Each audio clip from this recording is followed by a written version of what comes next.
Hello everyone, welcome back. I'm Chris474 and I'm back with another episode of Play Novel Silent Hill for the Game Boy Advance. Last episode we stopped halfway through Cybil's scenario and now we're picking back exactly where we left off.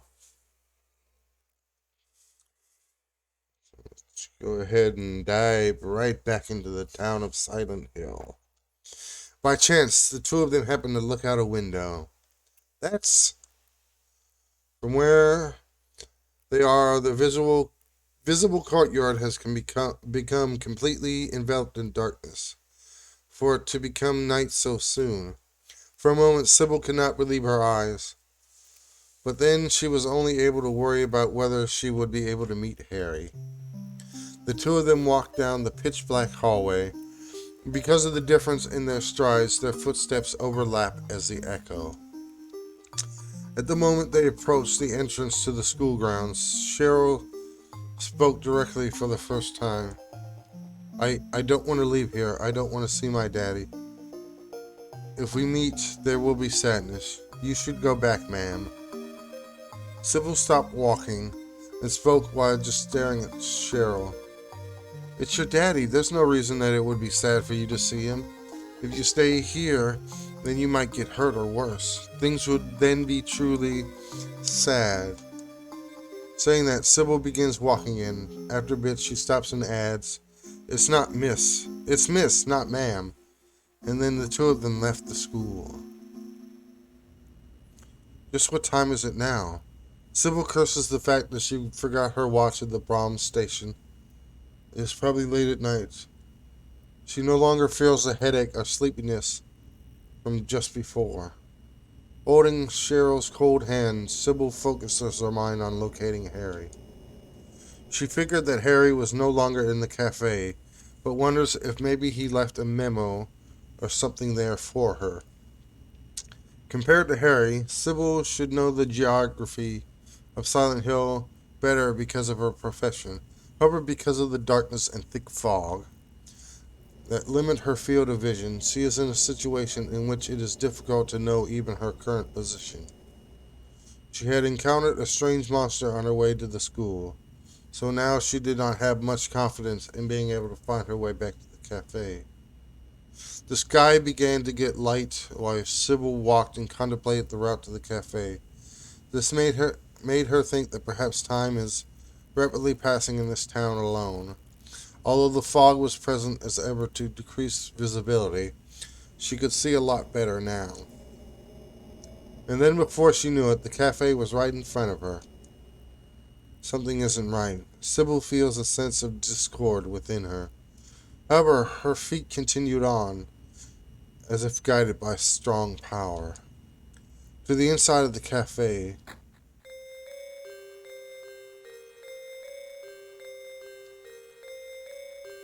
Cybil led Cheryl for the entrance to the cafe. The inside of the cafe had been ravaged. The glass windows facing the street were broken and several tables were knocked on their sides, so Cybil could not move any further in. Oh my god, I wonder if Harry is alright. A red pool of liquid reflects vividly in Cybil's eyes. She prayed that it is not Harry's blood. Harry, it's me, it's Cybil. I found Cheryl. If you are here, then please come out. There is no answer. Cybil had began to step forward, but then gasped with an, Just what is this? The corpse of a brown-colored monster that Cybil has never seen before lies in the center of the pool of red liquid.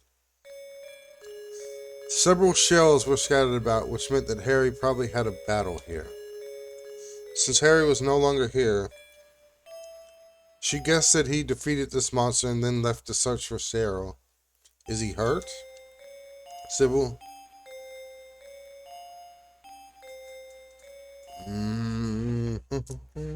Options. Option 7. Let's go with A.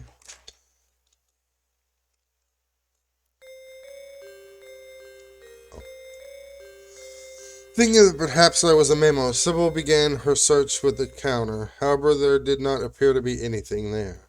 Maybe Harry left here in a hurry after being attacked by the monster. Cybil looked at Cheryl. With the bloody scene in front of her, Cheryl was surprisingly calm. From time to time, she looked out the window as if she were concerned about something. Well, your daddy is not here. Let's look somewhere else. Cybil took Cheryl's hand, and without a word, they rushed out into the snowy street once again.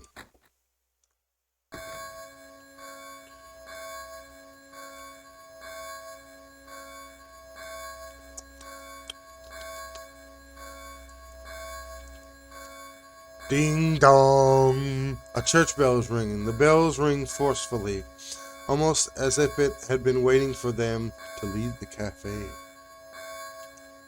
There are still other people here. Sybil's eyes glittered. This might be Harry's way of telling me where he is. And even if it's not Harry, if there is someone still here in town, then she would like to meet them and hear what they have to say. Sybil's feet naturally pointed towards the church, expecting to find a clue to escaping and returning with Harry. She tightly gripped Cheryl's hand and began to run. Once they arrived at the church, the ringing stopped, and the large door at the entrance began to open from the inside. Cybil then thought that perhaps someone had been watching her movements all this time.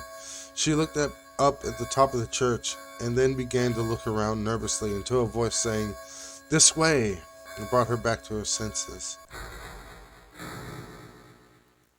Ah!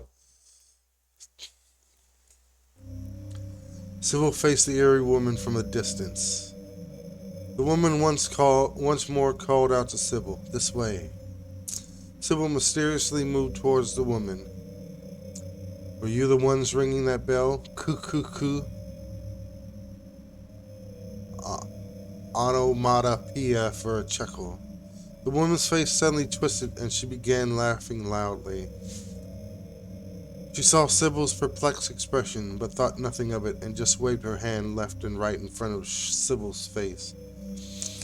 "I have been waiting for you, and you have come just as I expected." Cybil cocked her head to the side. "Do you live here?" The woman nodded and then looked at Cheryl. "You have done well to come here. You know, don't you? That it was my doing that caused. And you were hesitant to come alone, weren't you? But in the end, I was able to meet you. It is all thanks to that woman."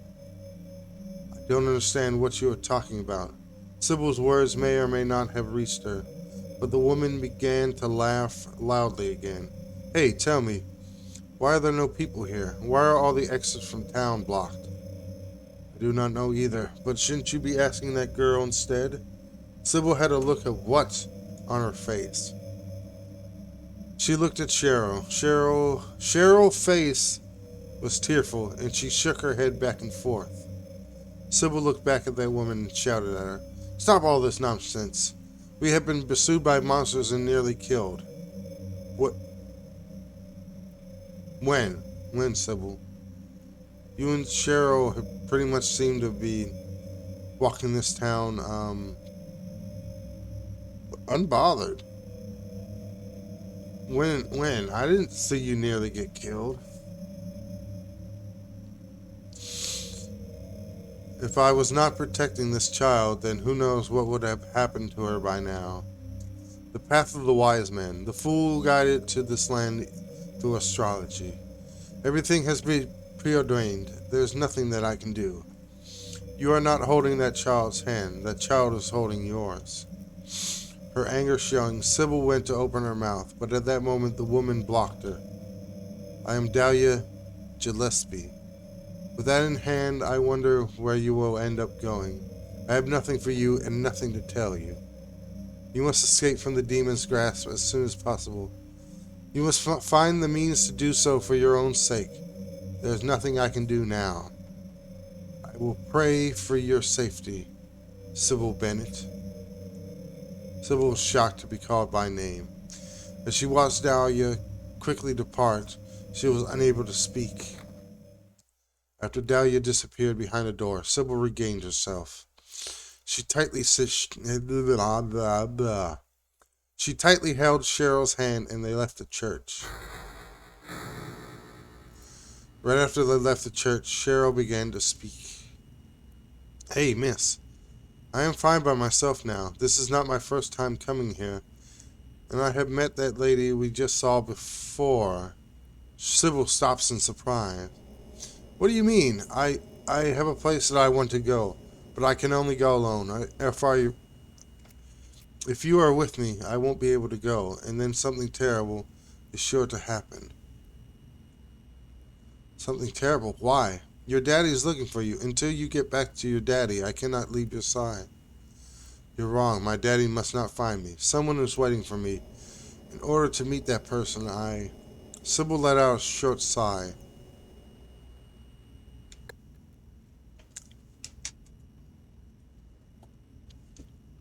This is getting weird, relatively speaking. Uh, she kindly admonishes Cheryl. Hey, wait, come on, Cheryl. Sybil made an effort to calmly end Cheryl's speaking. You must have just had a bad dream or something, but something more frightening is actually occurring in this town. Come on, please take my hand. Cheryl placed her small hand in Sybil's palm. I will protect you no matter what, so you are safe, okay? Once more, Sybil began to walk down the foggy street with Cheryl in tow. At first, Sybil resisted holding Sybil's hand as hard as she could, but once she realized this was futile, she reluctantly followed along behind Sybil, while wiping away her tears. Cheryl muttered something so that it could not be heard. Um,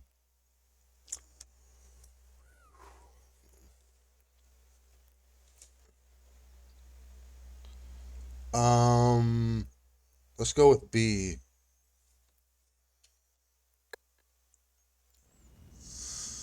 Sybil and Cheryl wandered the town, literally with no destination. Their cheeks were numb, so they no longer even felt the cold pelting of the snow. From time to time, Sybil would look back to check on Cheryl. The girl just followed Sybil with her head down. Are you hungry? She asked this because she thought Cheryl might be sulking. But Cheryl just muttered, I'm fine. After walking for a bit, the girl suddenly stopped. I'm tired. Shh. What? Sybil's strength had begun to fade, and so she thought that this could be the case with Cheryl as well.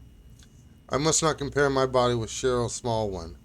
The two of them sat down on a bench on the sidewalk.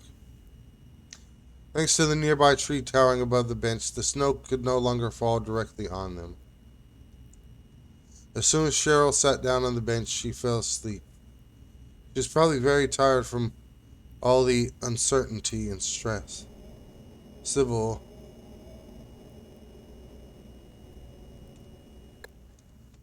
option 10. About B. Sybil stared at Cheryl's small body for a bit. Even though they were out of the snow, Cheryl's clothes were not warm enough for the midwinter temperatures. If unlucky, then she might be deprived of even her life. Perhaps there is some place warm somewhere. Sybil leaves Cheryl sleeping on the bench and walks around to the nearby houses, trying the doors. No good, the door is locked, and this one too. And this one as well. They're all locked. The doors are sealed on all the houses lining the area. There must be someone inside, but there is no way to check. After walking for a while, Sybil discovers a garage door that is partially open. The inside cannot be said to be warm, but it is probably better than that bench. Cheryl quickly returns to Cheryl. Cheryl is sleeping on the bench just as she was before. Cheryl, please get up. You'll catch cold out here. I found a good place. Let's go there. She lightly tries shaking Cheryl's body. There is no reaction. Cheryl? Impossible. Sybil places her right hand on Cheryl's chest. Impossible. This cannot be. Cheryl's heart is not beating. And also, her small body has no warmth at all. This cannot be in such a short time. Why? Cybil carries Cheryl's body and looks around to see if there's a hospital nearby. Wait, calm down. On the edge of town, there should be a large hospital. I've got to hurry. There might not be any doctors there, but there may still be some medicine. Within the scope of my knowledge, perhaps I can do something. Cybil thought this and then began to run. However, as soon as she began to run, Cybil felt something wrong with her own body. It was very sudden, and she felt pain that she could not understand. Like morning sickness, she is filled with a desire to vomit, as if some living thing that is not her is living inside her. My body feels weird. My body feels weird. My body feels weird. My body feels weird. Something, I don't know what, but something evil is here, somewhere inside me, beginning to make a nest, one cell at a time, beginning to consume me, and yet it doesn't hurt. My body is on fire. My body is on fire. My eyes feel like they are going to melt. My eyes hurt. My eyes are on fire. Laughing, coming from my stomach, a slightly dirty doll. Where are my parents? Have they already escaped? Since when? Why here? A wheelchair? Something. I don't know what, but something evil is here. Something inside me. Beginning to make a nest, one cell at a time. Beginning to consume me, and yet it doesn't hurt. My body is on fire. My body is on fire. It feels like fire is going to shoot from my eyes. My eyes hurt. My eyes are on fire. Laughing, ha ha, coming from my stomach. A slightly dirty doll. Where are my parents? Have they already escaped? What is going on here? Since when? Why here? I am sitting in a wheelchair. Aurora, the dark sky. Something is spinning. He has come to me. That man's name is... He said it was Harry. Definitely Harry is what? He said it was... My hand is on my hip. Hard, cold. Ah! I tried taking it out. Is this how I hold it? Shoot. Please shoot. The man in front of you. If I destroy him. It was a merry-go-round. If I thought that many eyes were watching. Ha ha. If I pull the trigger, something seems to have torn the man's flesh. Wait. Please wait. I must not shoot that man. In this world, he is my only friend. Kill me. I can no longer control myself. My body is acting on its own. Kill him. Kill. You must kill him. Something small has passed through me. It doesn't hurt. It hurts. My clothes are soaked. I will die. Protect the girl. I fall to the ground. I bounce once and cannot move. This is my body? Why? I can't control it. Some small creature. It got inside me at some time. It bites through my belly and leaves me.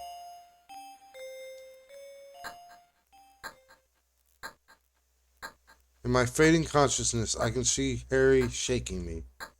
Harry has stopped moving. He looks at me and weeps. Then he begins to move towards something off in the distance that looks like a dimly shining girl. I am okay. I can still move. The thing that came out of me is heading for its next target.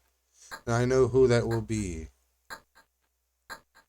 If I cannot let Harry know this, then something horrible will happen.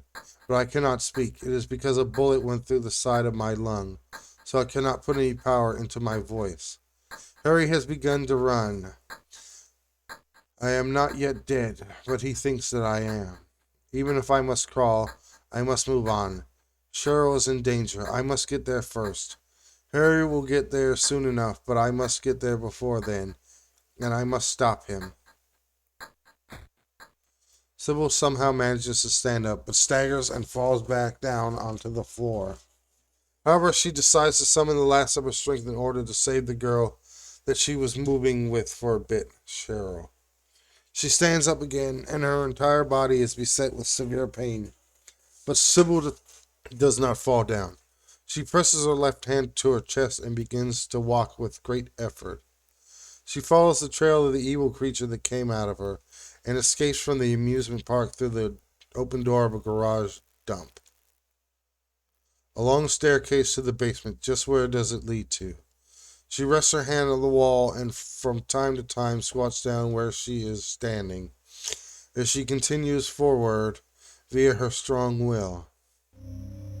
Eventually, a long corridor appears in front of her. The passage spreads out like a blood vessel of the town's underground. Who could have made this? Am I being led somewhere? It's too late. My legs are unsteady and color is disappearing from my view. A monochrome underground passage, and from time to time a storm of mixed noise. A warm breeze ruffles Sybil's blonde hair. Somewhere far off at the end of this passage, something is burning.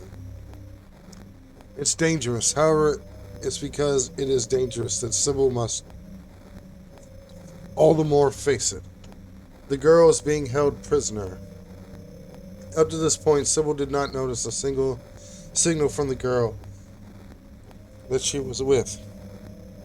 And for this reason, she is angry with herself. When did I run into that small monster? At the school, the cafe, or the bench? I tried to kill Harry. What of the unseen force that tried to make me stop him? It's hot. The basement is shaking. Is it an earthquake, or is Sybil hallucinating? An explosion. Light flashes from the front, and at the same time her cheeks become covered in heat. It is close. Not far now. Something is happening. The door at the end of the passage is slightly open. If I can get in there. Sybil thinks.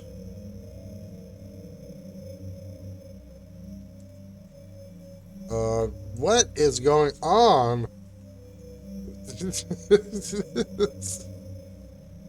No, it suddenly leaked ahead forward. Okay.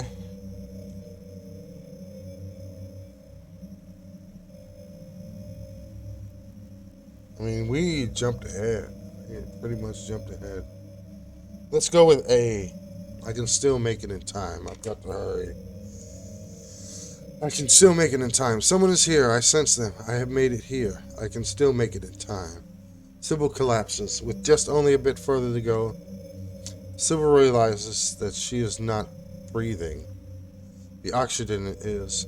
Instead, her skin is burned to ash by the flames. Sybil crawls. She continues to crawl, and when she finally reaches the door, a man is in the center of the room. An unfamiliar girl is passing something to Harry. The scene fills Sybil's eyes.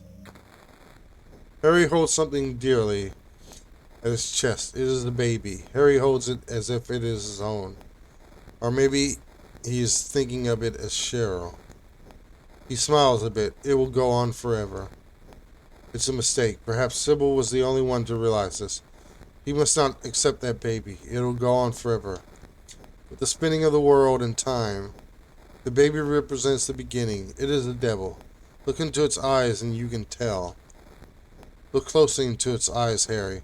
The baby's eyes are...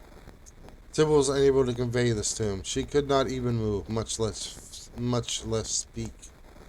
The nightmare will begin again, a nightmare that cannot be stopped, even when it is known to be a nightmare.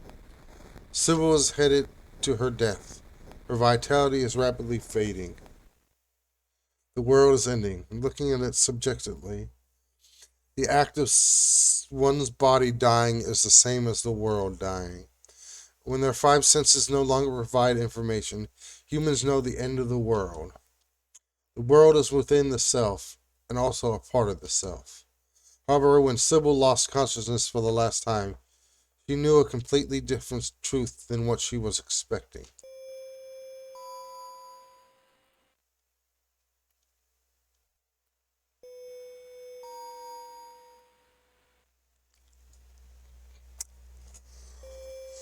Okay.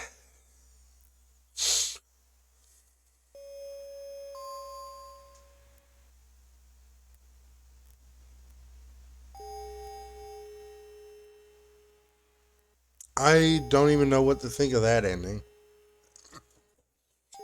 I mean, that was just kind of abrupt, I guess. I mean, compared to the ending of Harry's scenario. I mean, which ending is this anyway? I guess we'll find out when the achievement pops. I sure as heck don't know.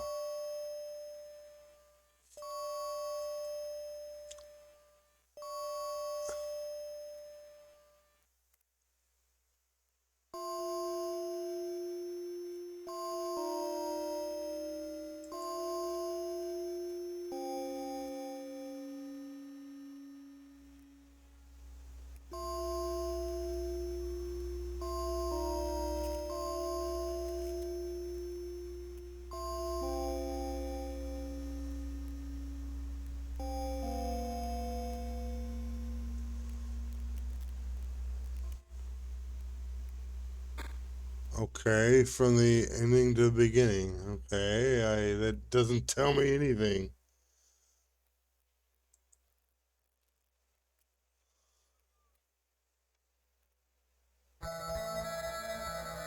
That didn't tell me anything.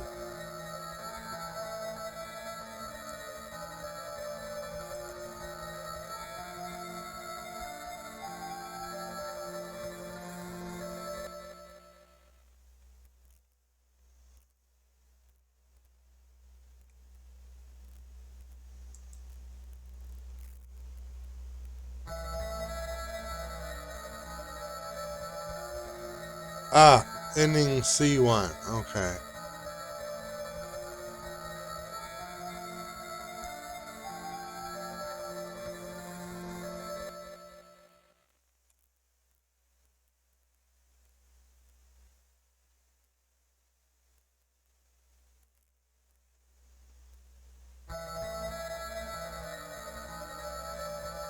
I guess.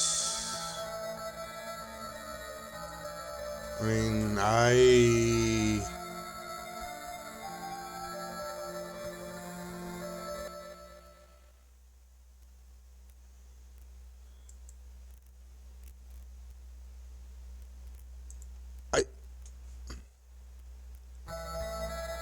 I don't. Is that a? I don't know. Is that a good ending? A bad ending? I have no idea.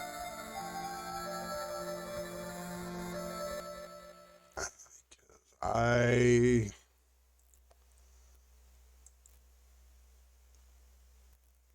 I have no idea.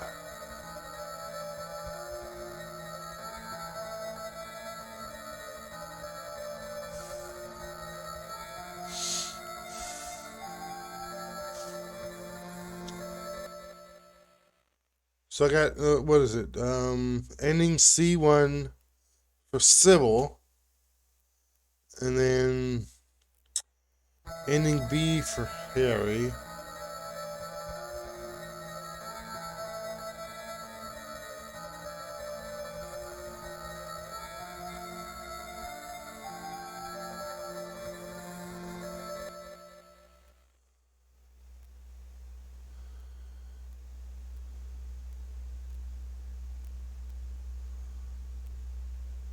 So there's how many more endings do we need to unlock eventually as Harry?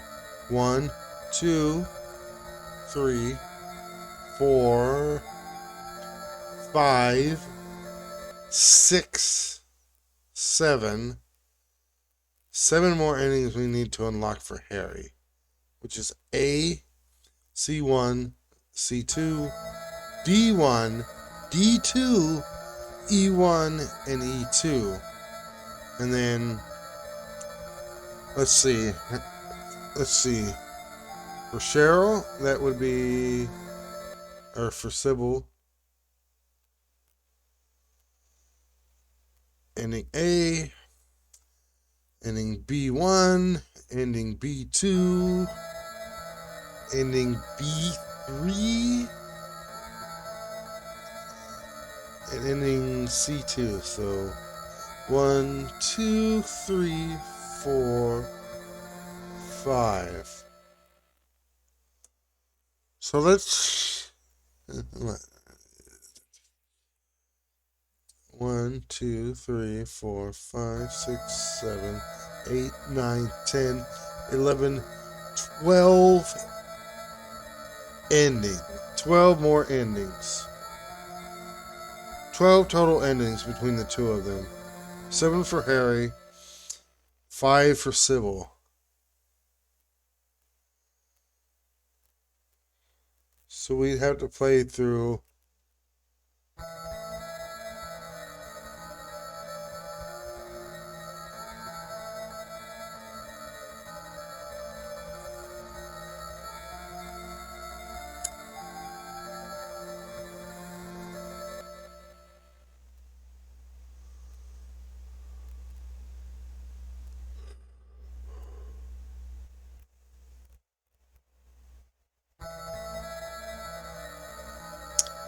So we'd have to play the game 7 more times as Harry and 5 more times as Cybil.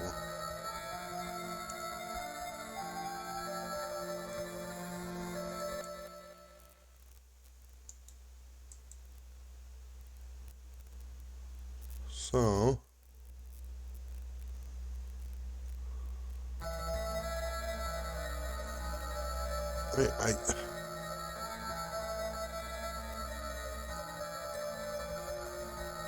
I don't know if I should. Well, maybe maybe I don't know when I should if I should record unlocking all the other endings or what. Definitely won't be doing it this Halloween, this October. Maybe I'll do it like maybe next October or on my own time. I'll start unlocking those and other endings. Maybe I don't know yet. But for now, this is gonna do it for me for Play Novel Silent Hill. We did play at least. We did at least play through the game one time,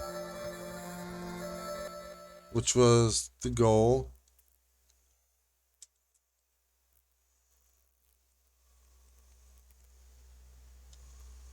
One, two, three, four.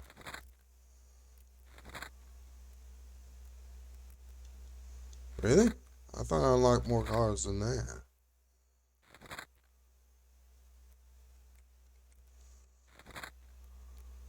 Excuse me?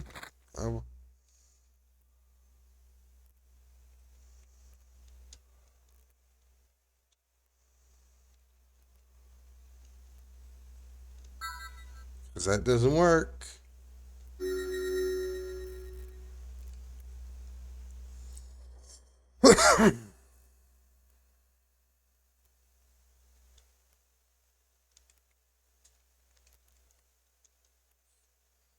Okay. This was pretty interesting concept for Silent Hill. I've never played the games before, so technically this is my first time finishing a Silent Hill game.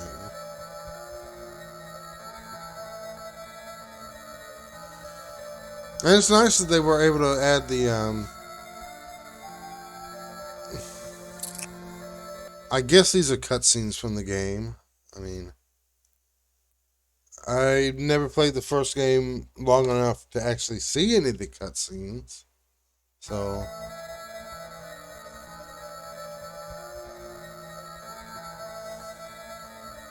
it's pretty neat that they were able to add the cutscenes in these little bit of cutscenes on the Game Boy Advance version.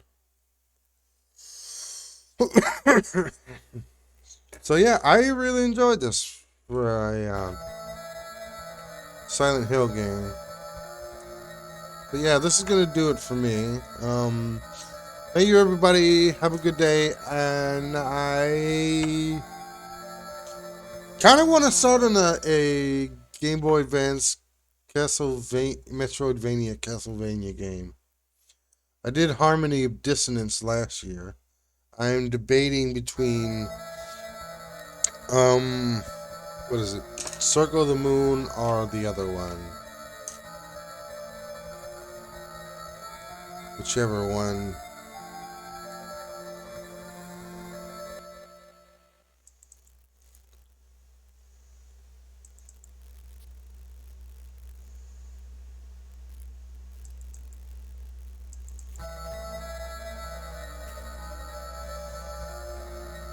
Aria of Sorrow.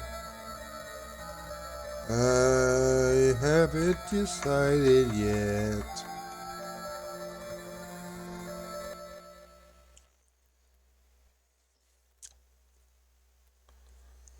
Don't know yet. Don't know yet.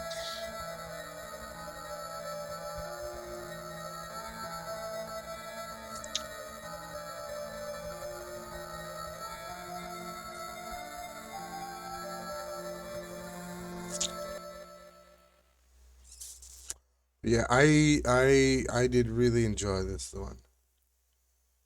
This was interesting. So yeah, have a good day. Have a good day, everyone. Enjoy your spooky season, and I will see you next time with whatever's next game we start. Bye.